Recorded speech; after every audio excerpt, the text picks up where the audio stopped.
Sindhu Bhairavi serial நெக்கான எபிசோடில் சிந்து வந்து ஸ்னேகா கிட்ட சொல்லுவாங்க, சுல்லானோட அம்மாவுக்கு ஆப்ரேஷன் பண்ணு அப்படின்னு சொல்லிட்டு. அவங்க என்னாலலாம் முடியாது, இந்த ஹாஸ்பிட்டல் விட்டு இப்போதைக்கு அவங்க வெளியே போய் ஆகணும்னு சொல்லிட்டு ஸ்னேகா சொல்லுவாங்க. ஸ்னேகாவோட அப்பாவும் கூட சேர்ந்துட்டு அதை தான் சொல்வார்.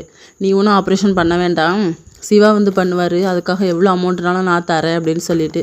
ஆமாம், அமௌண்ட்டுக்காக தான் அங்கே வெயிட் பண்ணிகிட்ருக்காங்க. நான் சேர்மனோட பொண்ணு, எனக்கு இந்த ஹாஸ்பிட்டல் எல்லா உரிமையும் இருக்குது, சிவா எப்படி ஆப்ரேஷன் பண்ணிடுறான் நான் பார்த்துருந்தேன் அப்படின்னு சொல்லிட்டு ஸ்ட்ரெச்சரோடு அவங்கள வெளியே தள்ளிடுறாங்க. அந்த டைம் சிவா வந்து இந்த ஆப்ரேஷனை நான் பண்ணி ஆவேங்கிற மாதிரி சொல்வார்.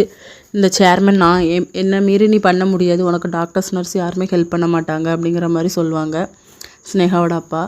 அதெல்லாம் நான் பண்ணி தான் தீருவேன் அப்படின்னு சொல்லிட்டு நம்ம சிவா வந்து சொல்வார்.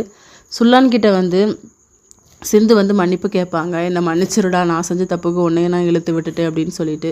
அக்கா, எங்கள் அம்மாவுக்கு வந்து ஃப்ரீயாக ஆப்ரேஷன் பண்ணுவாங்கன்னு சொன்னாங்க, அதனால தான் நான் உங்களை மாட்டி விட்டேங்க்கா, மற்றபடி என்ன தப்பாக நினைக்காதக்கா அப்படின்னு சொல்லிட்டு சொல்வார். இதோட இன்னைக்கான எபிசோட் முடியுது.